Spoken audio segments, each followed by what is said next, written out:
नमस्कार, स्वराज एक्सप्रेस में आप सभी का स्वागत है। मैं हूं आपके साथ कविता पांडे।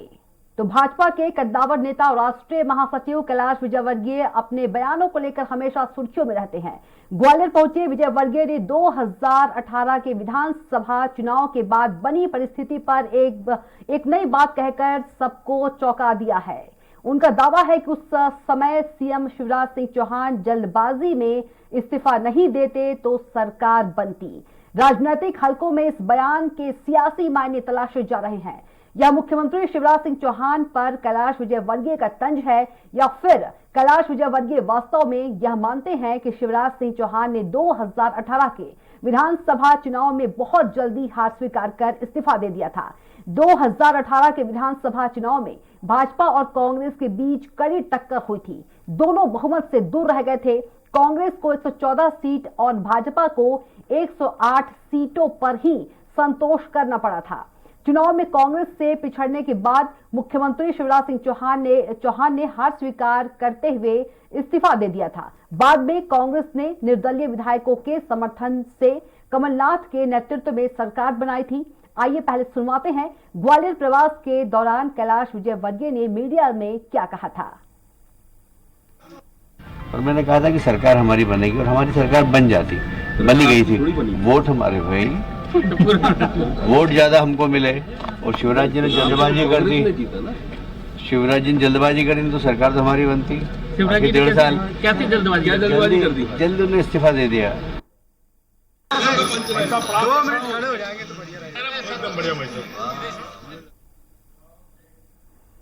तो इस बयान के मायने को तलाशने की कोशिश करेंगे। हमारे साथ चर्चा में मौजूद है भाजपा के वरिष्ठ नेता दीपक विजयवर्गीय और कांग्रेस के वरिष्ठ नेता चौधरी राकेश चतुर्वेदी। स्टूडियो में हमारे साथ है मौजूद स्टेट एडिटर अजय त्रिपाठी जी। आप सभी का बहुत बहुत स्वागत है स्वराज एक्सप्रेस में। सबसे पहले अजय त्रिपाठी जी आपसे बात करेंगे। एक बार बीजेपी के राष्ट्रीय महासचिव कैलाश विजयवर्गीय ने सबको चौंका दिया है ये बयान देकर। निश्चित रूप से चौंकाने वाला बयान तो नहीं कह सकते, लेकिन उसका चूंकि अब बहुत समय निकल चुका है इसलिए इस बयान को उसके बड़े पॉलिटिकल कैलकुलेशन बदल जाते हैं। पर यह हकीकत है कि उस समय ऐसा माहौल था कि बीजेपी आखिरी दांव तक सरकार बनाने के पूरे मूड में थी और कैलाश जी इस मीटिंग की चर्चा कर रहे हैं। चूंकि मैं उस मीटिंग के बाहर था और ये तय था कि कुछ ना कुछ होना है, लेकिन ये नैतिकता की बात हो रही थी। और जब ये हुआ कि कांग्रेस को समर्थन मिल गया है निर्दलीय विधायकों का, उसके पहले तक लगातार कोशिश की जा रही थी। और जब शिवराज सिंह चौहान और बाकी लोग राजभवन जाने के लिए टाइम ले चुके थे राज्यपाल जी का, तब भी ये दिमाग में था सबके कि ये दावा करने जा रहे हैं। लेकिन बाद में वहाँ जाकर तय हुआ कि नहीं, मुख्यमंत्री इस्तीफा दे रहे हैं और उन्होंने जाकर इस्तीफा दे दिया। अचानक क्या हुआ ये बीजेपी में अंदर बैठे लोग जान सकते हैं, पर ये मैं दावे के साथ कह सकता हूँ, मैं कैलाश जी इस बात से सहमत हूँ कि अंतिम समय तक बीजेपी पूरी कोशिश में थी कि निर्दलीय विधायकों को बात कर ली जाए, समाजवादी पार्टी के 2 विधायक थे उनसे बात कर ली जाए, बसपा के विधायक से बात कर ली जाए और आखिर सरकार बनाने का दावा पेश किया जाए। और ये लगातार मुझे अच्छे से याद है कि उस समय कविता जो इस पार्टी के अध्यक्ष थे राकेश जी, उन्होंने तो ट्वीट भी किया था कि हम सरकार बनाने का दावा पेश कर रहे हैं। तो निश्चित रूप से कैलाश जी का जो कहना है, आज उन्होंने जो कहा इसके तमाम मायने निकल सकते हैं, पर उस समय ये हकीकत है कि उसमें ऐसा हुआ था। पर आज कैलाश विजयवर्गीय ने जिस तरह से कहा है इसके तमाम पॉलिटिकल मायने ला जाते हैं। और निश्चित रूप से कैलाश जी का ये कहना, क्योंकि भाजपा के राष्ट्रीय महासचिव जैसे बड़े ओहदे पर हैं, एक नई सिगुफा छोड़ देता है कि मतलब की पॉलिटिक्स में आखिरकार क्या बीजेपी में सब कुछ ठीक नहीं चल रहा है, ये सवाल भी खड़ा होता है। कविता बिल्कुल अजय जी, सवाल तो खड़ा होता है क्योंकि अभी क्या तुक है ये बयान देने का कैलाश विजयवर्गीय जी का। नहीं, वही मैंने कहा ना, ये कैलाश विजयवर्गीय चूंकि उस समय मध्य प्रदेश की राजनीति में सक्रिय इतनी भूमिका में नहीं थे, पश्चिम बंगाल के चुनाव में सक्रिय थे, पर आज उन्होंने जो बात कही है उससे मुझे लग रहा है कि इस बात की टीस भाजपा के तमाम नेताओं को शायद अभी है कि उस समय सरकार बन सकती थी और सरकार बन सकती थी, ऐसा उनको लगता होगा और शायद इसीलिए कैलाश जी ने कहा है। पर इसके अन्य कोई मायने निकाले जाते हैं, भाजपा नेता बेहतर बता सकते हैं। पर मुझे लगता है कि कैलाश जी या उनके जो तमाम नेता हैं उनके मन में कोई टीस अभी तक है उस सरकार न बन पाने की। उसके लिए बात जितनी तवज्जो का मशक्कत करनी पड़ी, 18 महीने में कांग्रेस की सरकार को 15 महीने चलने पड़ी, तमाम कवायद हुई, ज्योतिरादित्य सिंधिया कांग्रेस छोड़कर इस तरफ आए, तमाम ऑपरेशन लोटस हुआ, तमाम भूमिकाएं निभानी पड़ी। तो इन लोगों को लगता होगा कि शायद इतनी भूमिकाएं करने की वजह अगर पहली बार सरकार गठन हो जाता तो किसी भी तरह बहुमत साबित कर सकते थे, ये शायद इनके मन में होगा। और इसलिए ये वो बात आज कही जा रही है कि उस समय हमने ये चूक की, क्योंकि अब फिर से परिस्थितियां वैसी बनती जा रही हैं तो फिर कोई चूक ना हो, शायद कैलाश जी इस तरफ इशारा कर रहे हैं। जी बिल्कुल अजय जी, हमारे साथ भाजपा नेता दीपक विजयवर्गीय भी जुड़ गए हैं और कांग्रेस से वरिष्ठ नेता राकेश चतुर्वेदी जी भी जुड़ गए हैं। आप दोनों का बहुत बहुत स्वागत है, दीपक जी और राकेश जी। सबसे पहले सवाल दीपक जी आपसे ले लेती हूँ। दीपक जी, कैलाश विजयवर्गीय ने एक बयान दिया है कि शिवराज सिंह चौहान जल्दबाजी न करते तो सरकार बन जाती। क्या कुछ कहना चाहेंगे आप उनके बयान पर? देखिए, अब कैलाश जी पार्टी के बड़े नेता हैं, राष्ट्रीय महासचिव हैं। उनके पास उस समय की परिस्थितियों के बारे में क्या क्या जानकारी थी, इस संबंध में मैं टिप्पणी नहीं कर सकता हूं। लेकिन क्योंकि उस समय जो मुख्यमंत्री उस समय भी थे शिवराज सिंह चौहान जी, और 5 सीटें चूंकि हमें कांग्रेस पार्टी से कम मिली थी, तो उन परिस्थितियों में क्या फैसला किया जाना है, जो निर्दलीय अन्य दलों के जीते हैं उनका कितना समर्थन हमारे पास है या नहीं है। उस समय पार्टी के जो राष्ट्रीय महासचिव, संगठन के महासचिव, जो जिनसे मध्य प्रदेश का नेतृत्व मार्गदर्शन ले रहा होगा, सारी चर्चाएं हो रही होंगी रणनीतिक रूप से, तो वो लोग इस संबंध में टिप्पणी कर सकते हैं। और मैं समझता हूं कि अब ये बहुत पुरानी बात है। पुरानी बात तो है दीपक जी, लेकिन जो बात अब नई हो गई है, जो कैलाश विजयवर्गीय जी ने बयान दिया है, राकेश जी आप क्या कहेंगे? मैं जवाब दे दूं मैडम? जी दे दीजिए आप। जी हाँ। जैसा हमारे दीपक भाई कह रहे हैं कि कैलाश विजयवर्गीय जी भारतीय जनता पार्टी के संगठन के राष्ट्रीय महामंत्री हैं, तो उन्होंने जो बात कही है वो गलत तो नहीं कही जा सकती, क्योंकि वो संगठन के पदाधिकारी हैं राष्ट्रीय स्तर पर। उन्होंने अपनी पार्टी के जो सिद्धांत हैं उसके बारे में कहा है कि शिवराज सिंह जी ने जल्दबाजी कर दी। अगर 5 कम थे तो राजनीति उस समय भी की जा सकती थी, जो बाद में की राजनीति, लूट बाद में की, राजनीति की, जैसे सरकार बाद में बनाई। तो उनका कहना सही है कैलाश विजयवर्गीय जी का कि थोड़ा इंतजार कर लेते। हमारे सिद्धांतों के अनुसार हमारे वरिष्ठ नेता कई उनके संपर्क के थे बीजेपी के, कैलाश जी के, जो बड़ा अहम रोल रखते हैं हिंदुस्तान की बीजेपी की राजनीति में। तो वो राजनीति जो अभी की बात में आके 15 महीने बाद, वो राजनीति उस समय भी की जा सकती थी। कैलाश विजयवर्गीय का कहना ये है कि लोकतंत्र को हम उस समय भी राजनीति कर सकते थे। 4-5 ही तो लेना थे, बाद में 15-20 ले लिए, 24 ले लिए। तो कैलाश विजयवर्गीय जी का कहना भी अपनी जगह सही है कि हमारे जो सिद्धांत थे, हमें राजनीति करना थी, जो हम पूरे हिंदुस्तान में कर रहे हैं बीजेपी के लोग। तो अगर इंतजार करते शिवराज सिंह जी, तो उस समय भी ये राजनीति हो जाती है लूट, जो बाद में की है। जी चलिए, दीपक जी और राकेश जी हमारे साथ स्टेट एडिटर अजय त्रिपाठी जी भी जुड़े हैं, वो आपसे सवाल करेंगे। नहीं, मैं राकेश भाई वही बात कर रहा था कि राजनीति वाला मुद्दा नहीं था उस समय। तो जो बीजेपी बार बार बात कर रही थी, और आप भी अच्छी तरह वाकिफ होंगे, ये तो हुआ था कि आखिरी दांव तक आपकी पार्टी कमलनाथ जी उस प्रस्ताव को लेकर 114 होने के बावजूद भी कंफर्ट जोन फील नहीं कर रही थी कांग्रेस। ये तो आपको मानना पड़ेगा। वैसी स्थिति में बीजेपी पूरी तरह तैयार थी, पर मुद्दा ये उठ रहा है कि कैलाश जी ने आज ये इश्यू क्यों उठाया। इस पर बड़ा हम लोग नहीं समझ पा रहे हैं सुबह से कि कैलाश जी ने ये इश्यू आज क्यों उठाया। देखिए, भारतीय जनता पार्टी के आदरणीय अटल बिहारी वाजपेयी जी का समय तो बहुत दूर चला गया अजय भैया। और जहां तक भाई कैलाश भाई की बात है, कैलाश भाई मित्र भी है, मेरे साथ रहे हैं 90 से एमएलए रहते हुए। कैलाश विजयवर्गीय जी इस समय भले ही राष्ट्रीय महामंत्री हों, लेकिन हाशिए पे हैं। तो वो अपनी ऐसी बातें बोल के अपना कहीं ना कहीं इम्पोर्टेंस साबित करना चाहते हैं। कैलाश विजयवर्गीय जी को कई महीनों से देख रहा हूं मैं कि इंदौर में ज्यादा रह रहे हैं, दिल्ली कम रहते हैं वो। तो मैं समझता हूं कहीं ना कहीं अपनी उपस्थिति दर्ज कराने के लिए। वैसे भी बीजेपी में तो ये कयास लगाए जा रहे हैं, 4-5 लोग तो ऐसे हैं जो अपने आप को मुख्यमंत्री का दावेदार बताते हैं। तो उन्होंने अपना गुण बताया है आज आके कि अगर मैं भी इस उपयोगिता में था, मैं भी कर सकता था, तो क्यों नहीं मेरा नाम भी इसमें लिया जा सकता है। तो अपनी उपयोगिता बता रहे हैं कैलाश भाई। और मैं दीपक और कमतर आंक रहे हैं मध्य प्रदेश के मुख्यमंत्री शिवराज सिंह को।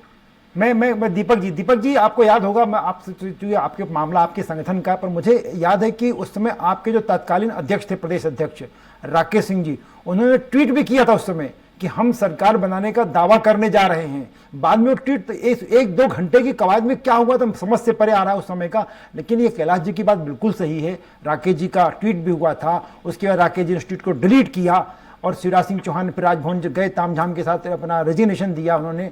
लेकिन अचानक आज ये मुद्दा उखड़ा है, तो आपकी पार्टी में लगता तो होगा कि हाँ उसमें थोड़ी सी गलती हुई थी हम लोगों से, थोड़ा वेट कर लेते। देखिए, ऐसा है कि जब इस तरह की परिस्थितियां बनती हैं जी कि बाइपोलर राजनीतिक सिस्टम हो और किसी को भी बहुमत नहीं मिलने जा रहा हो, तो उस समय थोड़ा तो इंतजार तो हमने भी किया और सभी राजनीतिक दल करते हैं कि बाकी जो निर्दलीय हैं या बाकी दूसरी पार्टियां हैं उन तरफ थोड़ा सामने आए। और मैं समझता हूं कि उस समय जो भी फैसला लेने वाले लोग थे, चाहे मुख्यमंत्री शिवराज सिंह चौहान जी हों, चाहे तत्कालीन अध्यक्ष राकेश सिंह जी हों, और उस समय जो हमारे राष्ट्रीय महासचिव थे विनय सहस्त्रबुद्धे जी हों, या राष्ट्रीय संगठन महासचिव रामलाल जी हों, तो उन लोगों ने तमाम मशवरे के बाद सारी चीजों पर विचार करने के बाद जो फैसला लिया होगा वो निश्चित तौर पर पार्टी के नजरिए को पुष्ट करने के लिए और पार्टी की जो स्थिति है उसको स्पष्ट समझते हुए जो कुछ किया जा सकता है उस हिसाब से किया होगा। अब ये जो इस समय जो रणनीति बनी या उस समय उन लोगों के पास जो भी जानकारी है या कैलाश जी के पास जो जानकारी है, मैं समझता हूँ ये सब तो पार्टी की जो प्रदेश की ऑपरेशनल कोर है उससे ऊपर के लोग हैं। स्ट्रेटेजिक इंफॉर्मेशन कैलाश जी के पास क्या थी या शिवराज जी के पास क्या थी या विनय सहस्त्रबुद्धे जी के पास क्या थी, इस संबंध में कोई प्रवक्ता या कोई दूसरा पदाधिकारी भी प्रदेश का मैं नहीं समझता कि टिप्पणी करने की स्थिति में है। लेकिन एक तार्किक बात तो शायद राकेश जी भी सहमत होंगे मेरे से कि तार्किक बात अगर माने, उस समय कैलाश जी की बात को मान भी ले, जो हो रहा था आप वो भी सही मान लें, तो आखिरकार सिंगल लार्जेस्ट पार्टी होने के नाते निश्चित रूप से वोट आपके पास बहुत थे, वोट आपका बढ़ा हुआ था, लेकिन सीटें बीजेपी कांग्रेस के पास थी और कमलनाथ जी चूंकि पार्टी के नेता चुने जा चुके थे, तो मुझे लग रहा है कि सिंगल लार्जेस्ट पार्टी होने के नाते राज्यपाल तो पहले कांग्रेस को इन्वाइट करते, तो फिर ये बात कैसे आ रही है जो कैलाश जी कह रहे हैं? राकेश जी पहले आपसे बात करो। जी देखिए, ऐसा है त्रिपाठी जी, ये बात सत्य है कि अगर दूसरा कोई दल अपने नंबर नहीं देगा लिख के राज्यपाल को, तो राज्यपाल वेट करेगा और फिर अंत में वो जो लार्जेस्ट पार्टी है उसको बुलाएगा। लेकिन कांग्रेस ने उस समय नंबर लिख के दिए थे, आदरणीय कमलनाथ जी गए थे, तो जब नंबर पूरे थे तो उन्होंने उनको आमंत्रित किया। लेकिन आप लार्जेस्ट पार्टी ही होना सबसे बड़ी बात नहीं है। एक जमाने में आपको याद हो कि कांग्रेस लार्जेस्ट पार्टी हुआ करती थी, अटल जी की सरकार बनी थी, सब ये लोग बने थे, मिलके सब बनाई थी। कहने का तात्पर्य ये है कि ये इतने वर्षों बाद ये बात कहना कैलाश विजयवर्गीय जैसे राष्ट्रीय महासचिव का, जो अमित शाह के बहुत नजदीक हैं, तो मैं कहीं ना कहीं शिवराज सिंह जी को कमजोर करने वाला मानता हूं कि ये अयोग्य और अपरिपक्व व्यक्ति हैं कैलाश विजयवर्गीय की नजरों में, कि इन्होंने इतने 1.5 वर्ष तक बीजेपी का शासन नहीं बनने दिया, और यही करना था तो उस समय कर लेते। ये उनका मंतव्य है कि 1.5 वर्ष तक जो कांग्रेस का शासन रह पाया, लोकतंत्र को उसको खत्म करके बाद में जो हटाया गया, तो उनका कहना यह कि हम उस समय भी यही कर लेते राजनीति। क्या दीपक जी सहमत है आप राकेश जी की बातों से कि वो जो मेरा अजय भैया एक अनुरोध है, दीपक भाई प्रवक्ता है और उनको बहुत ज्यादा इस मैटर पे मैं नहीं समझता हूं कि ज्यादा उनसे बोलवाना चाहिए जी, वो बहुत संजीदा। ऐसा है कि बिल्कुल राकेश चतुर्वेदी जी मेरे बड़े भाई हैं मध्य प्रदेश की राजनीति के लिहाज से, और बहुत सारी टिप्पणियां जो करने के में सक्षम है वो मैं नहीं कर सकता हूं क्योंकि मेरी प्रवक्ता के नाते सीमाएं हैं, और लेकिन मैं संवैधानिक स्थिति के हिसाब से और पार्टी के उस समय की जो स्थिति थी उस हिसाब से इतना जरूर कह सकता हूं कि मुख्यमंत्री जी ने, प्रदेश अध्यक्ष जी ने और तत्कालीन राष्ट्रीय महासचिव और राष्ट्रीय महासचिव संगठन जो भी होंगे, उन्होंने इस संबंध में निश्चित तौर पर राय मशवरा किया होगा। और गवर्नर को सबसे पहले तो पूछना ही होता है सबसे बड़ी पार्टी वाले को, तो अगर वो पूछते और अगर या तो वो मना करें और हमारे पास सारे विधायक हों, और अगर ऐसी स्थिति में जो निर्दलीय विधायक हैं या दूसरी छोटी पार्टियों के विधायक हैं अगर वो कोई स्टैंड नहीं लेते हैं उसी समय पे, तो फिर हमारी अपनी सीमाएं थी। तो वो सारी इंफॉर्मेशन किसके पास थी, ये मेरे पास तो नहीं थी या किसी भी पार्टी के पदाधिकारी के पास ऐसी जानकारी होने का कोई सवाल ही नहीं है। तो रणनीतिक फैसले लेने वाले जो भी उस समय के लोग थे वो इस संबंध में टिप्पणी कर सकते हैं। लेकिन एक सवाल राकेश जी मेरे मन में एक सवाल उठ रहा है कि उस सवाल का जवाब कि चलिए वो तो हो गया, लेकिन 1.5 साल बाद 15 महीने बाद जब हुआ, कमलनाथ जी ने घर बैठे इस्तीफा क्यों दे दिया? कमलनाथ जी ने क्यों नहीं फेस किया सामना कि हम विधानसभा में साबित करेंगे, या हम जाके बहुत सारे हमने मौके देखे जब हाउस में जाके शिवराज जी ने जब कुछ कैलकुलेशन कर लिया अपना सब कुछ जान लिया कि हम बहुमत साबित नहीं कर पाएंगे, तब वो रेजिग्नेशन के लिए पहुंचे थे राज्यपाल के पास। उसके पहले वो भी दावा कर रहे थे। लेकिन कमलनाथ जी को तो पता था कि 5 टूट के आ रहे हैं, 2 हमारे पास हैं, 3 उनके पास हैं, 10 उनके पास हैं, सब कुछ है। उसके बाद भी अब हाउस में पहुंच के रेजिग्नेशन करने के बजाय, वहां अपनी बात बहुमत साबित करने के बजाय, आखिर आप लोग वहां क्यों बिल्कुल एक अलग ढंग की पॉलिटिक्स कर बैठे? नहीं, असल में सीधी बात यह है कि सरकारें बनाना नंबर गेम होता है अजय भाई। इसमें कोई व्यक्ति ये नहीं कह सकता अगर 20-24 विधायक उसके चले जाएं, इस्तीफा देके दूसरी पार्टी में इस्तीफा दे दें, तो वैसे ही अल्पमत में आ गए। तो बुद्धिमान व्यक्ति को कि हम वहां जाके इस्तीफा दें, ये कोई विषय नहीं है। जब हमारे पास नंबर्स नहीं रहे, 24 लोग चले गए, ये पूरा नंबर का गेम है। लेकिन मैं दीपक भाई की एक बात को थोड़ा सा शुद्ध करना चाहता हूं अपनी दृष्टि से, कि राज्यपाल जब ऐसी किसी प्रदेश की स्थिति होती है तो लार्जेस्ट पार्टी को इंतजार करता है कि वो अगर लिस्ट पेश करे बहुमत की। अगर वो लिस्ट पेश नहीं करता है तो दूसरा कोई पार्टी वाला अगर बहुमत सिद्ध करने के लिए लिस्ट पेश करता है मेंबरान की, तो वो उसको ऑफर देंगे। अगर कोई नहीं आएगा तो राज्यपाल अपने तरफ से लार्जेस्ट पार्टी को फिर बुलाएगा। ये पोजीशन है संवैधानिक। जहां तक आप बात कर रहे हैं कि कमलनाथ जी ने क्यों इस्तीफा दे दिया, जब साफ दिख रहा था कि अजय भाई कि 24 लोग एक साथ सिंधिया जी के साथ चले गए, ये तो नंबर का गेम है। इसमें तो आप कुछ भी कर लो, या तो आप उनको ले आओ किसी तरीके से, और जब आपके पास नहीं है तो चाहे आप बाहर इस्तीफा दे दो, चाहे आपको अंदर विधानसभा में देना पड़े। अब वो बात अलग है कि एक अटल बिहारी वाजपेयी जी हुए, चंद्रशेखर जी हुए, इन्होंने लोकसभा में जब पेश भी किया अविश्वास प्रस्ताव या प्रस्ताव मत, तो उन्होंने भाषण देके फिर इस्तीफा दिया। मेरे जैसा व्यक्ति जो संवैधानिक उस पर और संसदीय उसको मानता है, एक ऐसे व्यक्ति को, चुने हुए व्यक्ति को विधानसभा में जाके स्पीच देके फिर इस्तीफा देने जाना चाहिए था।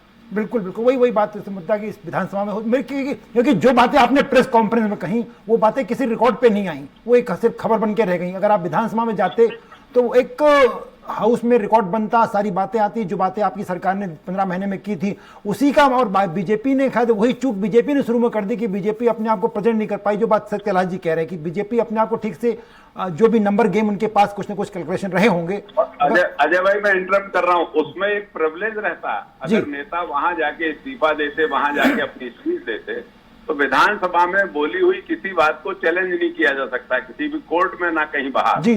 तो माननीय कमलनाथ जी अगर अंदर भाषण देते तो वो सीधे सीधे आरोपित करते उन नेताओं को जिन्होंने पैसे लिए, उन नेताओं को प्रलोभन में गए, तो वो बात वहां डाइस पे आती और रिकॉर्ड में आती। बिल्कुल सही। तो वही क्यों नहीं आई? वही समस्या तो हो रही कि भाई बीजेपी, वही बात तो बार बार उठ रही है कि शायद कैलाश जी इसीलिए कह रहे हैं कि साहब ये सब जो कुछ हुआ, अगर आपकी सरकार या कमलनाथ जी की या कांग्रेस की सरकार बेहतर ढंग से बनी तो बाद में जिस तरह से इस्तीफा देना पड़ा, आपका कुछ नंबर गेम कैलकुलेट हुआ, तो ये कहानी तो पहले भी हो सकती थी। जो आप कह रहे हैं वही, उसको अलग ढंग से कैलाश जी कह रहे हैं। नहीं, कैलाश भाई क्या है, इस समय देश की राजनीति कर रहे हैं और वो उस ग्रुप के मेंबर हैं जो हिंदुस्तान में ऐसी सरकारों को अपदस्थ करने का काम करते हैं। तो वो अगर कह रहे हैं तो वो अपने मंसूबे जाहिर कर रहे हैं और कुछ नहीं। पर सर सीखा तो उन्हें आपसे ही है ना? नहीं, ऐसा नहीं है। भारतीय जनता पार्टी के शासन में दिल्ली में आने के बाद आप उठा के देख लो कितने राज्यों में अपदस्थ किया गया सरकारों को, मेंबर तोड़ तोड़ के।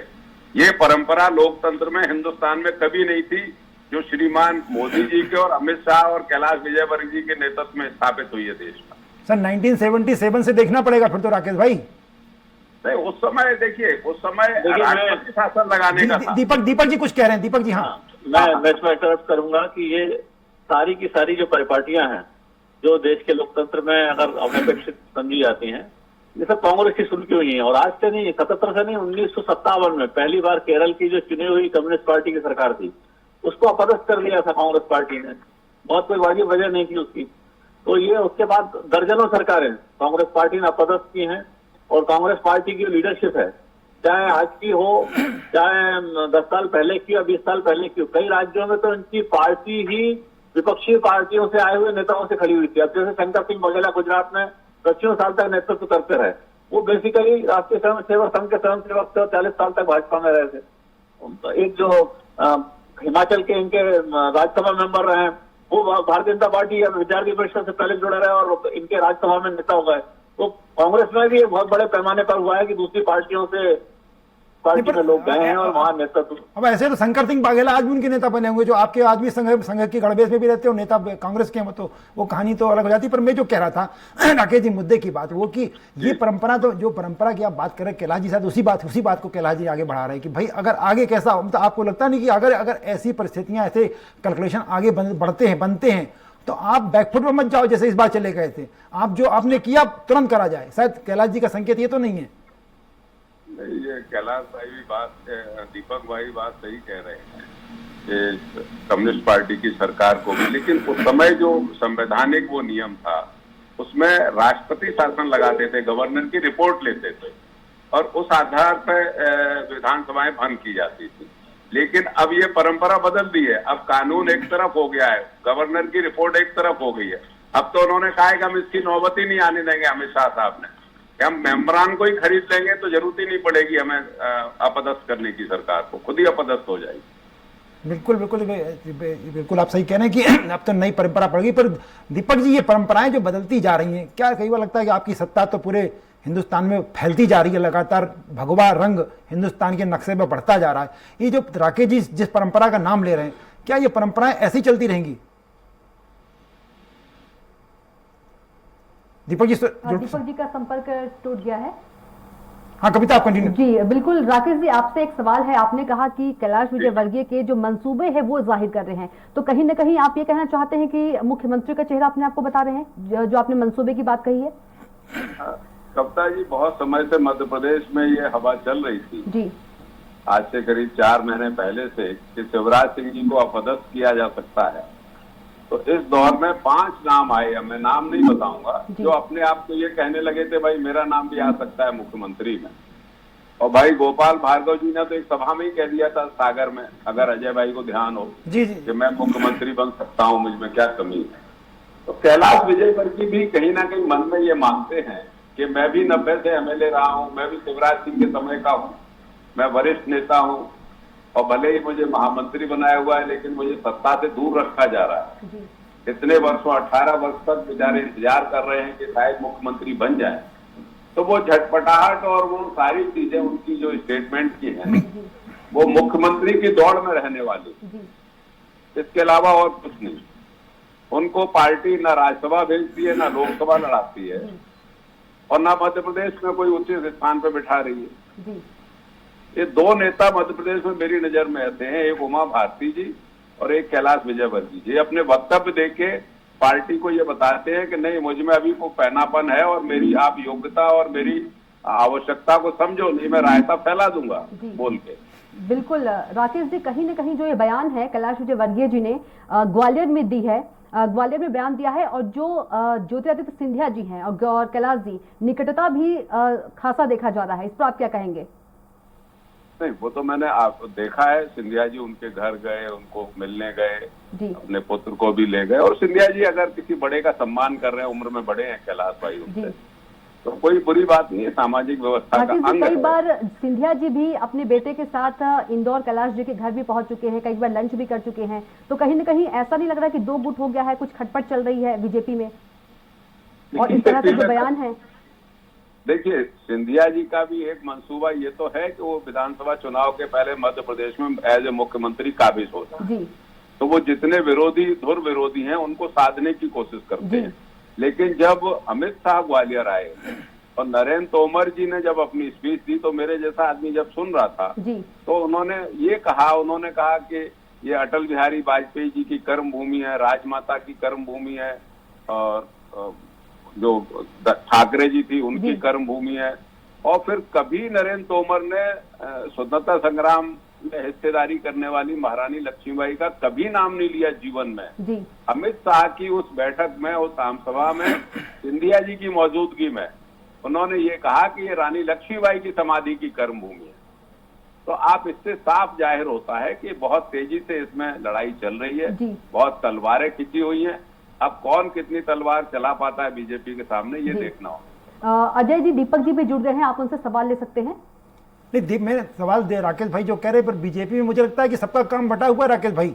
ये सब रानी लक्ष्मीबाई वाले मुद्दे पे बोलने के लिए पवैया जी काफी हैं, वो मेरे ख्याल से वो मुद्दे उठाते रहते हैं। पवैया जी हैं, अनूप मिश्रा हैं, कैलाश तो नरेंद्र सिंह जी को या बाकी नेताओं को बोलने की जरूरत नहीं पड़ती।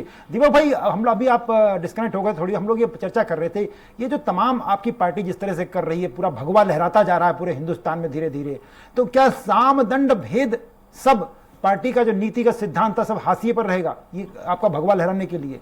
क्योंकि कैलाश जी के जो संकेत हैं वो ये भी लग रहे हैं कि अगली बार कुछ गड़बड़ होती तो भी हम बना लेंगे सरकार, आप दिक्कत मत देना। दीपक भाई, नहीं, दीपक जी से कनेक्ट नहीं हो पा रहा शायद, लगता है दीपक जी से फिर से संपर्क टूट गया है। दीपक जी सुन पा रहे हैं? अजय जी, दीपक जी का संपर्क टूट चुका है और आप तीनों का बहुत बहुत धन्यवाद इस चर्चा में जुड़ने के लिए। तो हमारी खास पेशकश में इतना ही। आप देखते रहिए स्वराज एक्सप्रेस।